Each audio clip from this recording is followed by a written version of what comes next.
Shalom, Bapak Ibu Saudara yang dikasihi Tuhan. Kita akan bersama-sama mempersiapkan hati kita untuk mendengarkan kebenaran firman Tuhan. Mari kita berdoa terlebih dahulu. Bapa, di dalam nama Tuhan Yesus Kristus, Bapa yang kekal, Bapa yang penuh dengan kuasa dan kasih-Nya, kiranya memimpin kami semua kepada jalan kebenaran-Mu. Nyatakanlah apa yang Kau mau nyatakan melalui kebenaran firman Tuhan yang kami renungkan, dan biarlah kami diberikan suatu kehausan akan kehendak firman-Mu dan melakukan di dalam hidup kami. Terima kasih Tuhan, terima kasih untuk Roh Kudus yang Engkau sediakan, yang menguatkan, menghibur dan menuntun kami kepadamu. Di dalam nama Yesus Kristus Tuhan kami berdoa, amin. Bapak Ibu Saudara yang dikasihi Tuhan, pada kesempatan ini kita akan bersama-sama belajar firman Tuhan yang terambil di dalam kitab Yakobus pasal yang ke-1 ayat yang ke-19 sampai dengan ayat yang ke-21. Saya akan membacakan bagi kita sekalian. Pendengar atau pelaku firman, hai saudara-saudara yang kukasihi, ingatlah hal ini, setiap orang hendaklah cepat untuk mendengar, tetapi lambat untuk berkata-kata, dan juga lambat untuk marah. Sebab amarah manusia tidak mengerjakan kebenaran di hadapan Allah. Sebab itu buanglah segala sesuatu yang kotor dan kejahatan yang begitu banyak itu, dan terimalah dengan lemah lembut firman yang tertanam di dalam hatimu, yang berkuasa menyelamatkan jiwamu. Renungan kita pada saat ini bertemakan cepat mendengar, lambat marah. Nasihat ini ditujukan kepada setiap orang percaya yang melakukan firman Tuhan.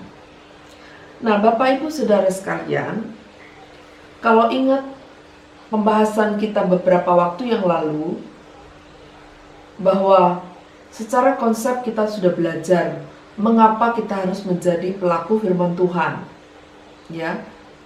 Nah, perikop yang pernah kita bahas dahulu di Yakobus 1 ayat 22 sampai 25 itu menjadi pengertian dasar kenapa kita menjadi pelaku, dan alasan-alasan kita sudah pernah mendengarkannya.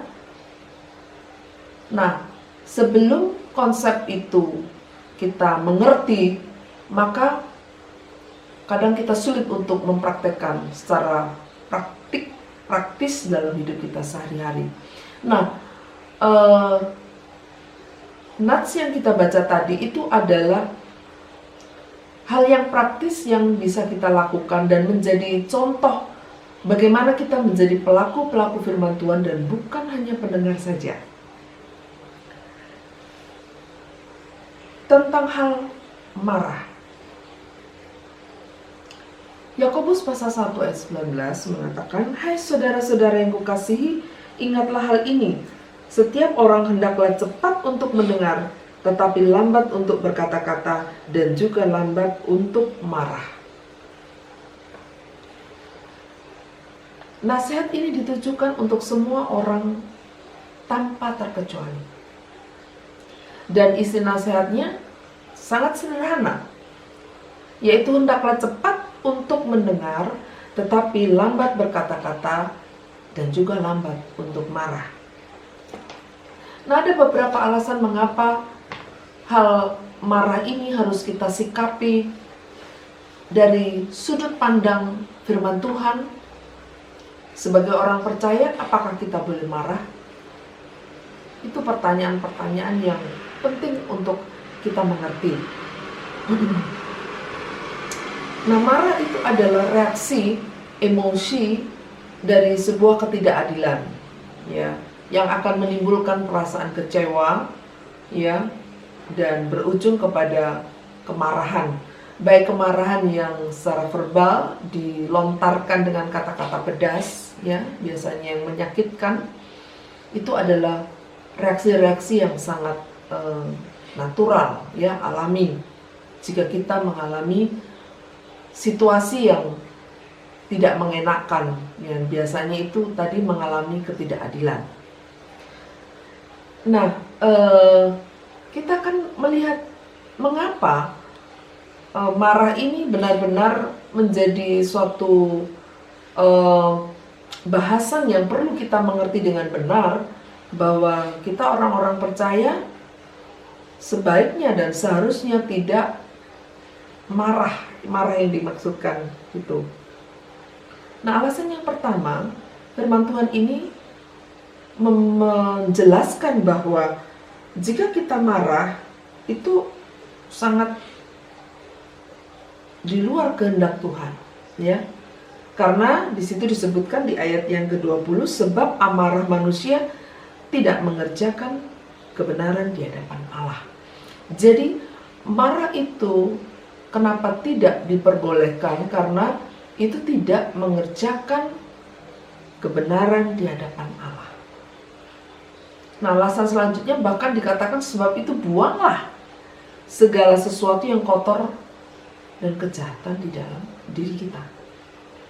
Jadi amarah atau sesuatu reaksi yang tadi disebabkan oleh ketidakadilan atau perasaan-perasaan yang tidak mengenakan,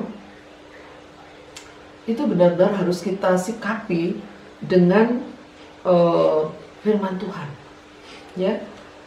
Nah, hal yang penting juga bahwa jika karakter marah atau temperamen marah itu melekat di dalam diri kita, menurut Galatia pasal 5 ayat 20, amarah digolongkan kepada suatu sifat atau karakter yang dimana jika orang itu tidak berubah dan bertobat, maka ia tidak akan mendapat bagian dalam kerajaan Allah. Nanti Bapak Ibu Saudara sekalian bisa membacanya di Galatia 5 ayat 20, bahwa orang-orang pemarah, orang-orang yang punya karakter marah yang berkelebihan sampai merusak atau mengganggu dirinya sendiri juga relasinya dengan orang lain, itu disebutkan bahwa ia tidak layak untuk mendapat bagian dalam kerajaan surga. Sangat penting sekali Bapak Ibu dan saya menyikapi tentang sifat marah ini. Harus dibuang dan digantikan oleh kebenaran-kebenaran yang Tuhan sudah tetapkan. Nah, Amsal juga berbicara dengan amarah ini, ya. Kalau kita lihat di dalam Amsal pasal yang ke-14 ayat yang ke-29, orang yang sabar itu besar pengertiannya, tetapi siapa yang cepat marah membesarkan kebodohannya. Jadi orang yang sabar itu besar pengertiannya. Jadi orang sabar tadi kalau bisa kita samakan dengan orang-orang yang lambat untuk berkata-kata. Dia cepat mendengar. Nah, ini dikategorikan orang yang sabar, yang berarti bahwa orang yang sabar itu mempunyai pengertian yang besar terhadap orang lain. Kenapa orang lain berbuat ini itu, dan itu dimengerti, dipahami, diterima.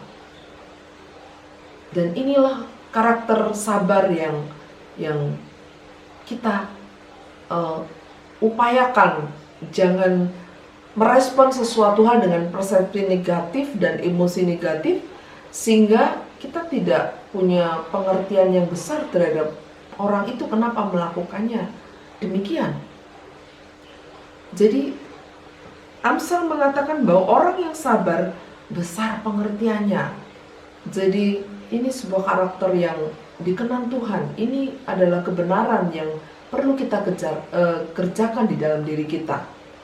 Dan jelas-jelas yang selanjutnya bahwa siapa yang cepat marah membesarkan kebodohannya. Jadi kalau orang cepat marah itu sebenarnya menunjukkan kebodohannya. Dia tidak sabar, mengerti orang, memahami orang, dan terlalu cepat bereaksi dengan emosi-emosi negatif yang sebenarnya itu tidak mengerjakan kebenaran Allah. Dan pastinya merugikan, ya. Nah, Bapak Ibu Saudara sekalian, pelajaran penting apakah yang bisa kita ambil dalam hidup kita sekarang ini sebagai orang-orang yang sedang belajar untuk menjadi pelaku-pelaku firman Tuhan? Hal yang sederhana, bahwa kita berlatih untuk tidak cepat berkata-kata, tidak cepat merespon, tidak cepat menanggapi hal-hal yang mungkin itu bersifat ketidakadilan. Itu harus kita upayakan supaya kita ini mendengar, mengerti orang lebih banyak daripada cepat memberikan reaksi dan respon-respon negatif berupa amarah. Pelajaran itu penting untuk kita bersama-sama kerjakan di dalam hidup kita, khususnya relasi kita dengan orang lain. Kita harus belajar untuk memahami dan meredam hal-hal yang mungkin bisa mengganggu relasi dan merusak hubungan kita dengan orang lain. Jadi inilah salah satu contoh menjadi pelaku firman Tuhan. Mari kita bersama-sama belajar mengenai karakter ini, dan kita semua meminta pimpinan Roh Kudus untuk kita bisa mempraktekkan pengertian firman itu dalam hal karakter yang negatif, yaitu sifat marah. Jadi bagaimana kita menyikapinya, bagaimana kita memproses diri kita untuk kita bisa menjadi seorang pelaku firman dengan pertama cepat mendengar orang lain, ya berarti itu mengerti, memahami orang lain, dan lambat untuk marah dan berkata-kata negatif terhadap situasi yang mungkin tidak menyenangkan, tidak sesuai dengan maksud dari hati kita. Baik, itu pesan firman Tuhan yang Bapak Ibu dan saya akan mulai latihan menjadi pelaku firman. Belajarlah untuk bersikap ramah, mengelola, memanajemen emosi dengan belajar untuk menampilkan reaksi-reaksi positif daripada hal yang negatif. Berusaha untuk mengerti, memahami orang lain daripada mempersalahkan atau mengungkapkan hal-hal yang mungkin sebenarnya itu tidak perlu. Jadi kita bersama-sama belajar, dan biarlah Bapak Ibu dan saya menjadi orang-orang yang cepat mendengar, lambat berkata-kata, juga lambat untuk marah. Ini pesan firman Tuhan bagi Bapak Ibu dan saya, dan semoga Bapak Ibu penuh kemenangan menghadapi amarah. Mari kita berdoa. Bapa di dalam sorga, kami berdoa supaya Roh Kudus membantu kami, untuk khususnya kami jika suatu saat kami berada di situasi yang merasa tidak adil, tidak mengenakan, ada sesuatu yang mengecewakan, tidak sesuai harapan, kami mulai belajar meresponi dengan hal-hal yang baik, yaitu memahami situasi, mengerti situasi ini diizinkan Tuhan, dan lambat berkata-kata merespon negatif, dan lambat untuk marah, yaitu emosi-emosi yang merusak, bahkan mungkin tidak menjadi baik hubungan kami dengan orang lain. Kami berdoa supaya Roh Kudus terus menolong kami, supaya kami hidup kemenangan dari amarah. Kami bisa mengalahkan amarah, mengontrol amarah dengan pimpinan dan hikmat Tuhan. Berkatilah sidang jemaat-Mu dimanapun berada. Biarlah kami cepat mendengar orang lain, lambat untuk berkata-kata, lambat marah, dan biarlah kami menjadi bijak dan mengerjakan kebenaran-kebenaran Allah di dalam hidup kami sehari demi sehari. Di dalam nama Tuhan Yesus Kristus, Tuhan, firman itu kekal yang terus memulihkan, merubahkan karakter kami menuju kepada kebenaran yang Tuhan kehendaki. Haleluya.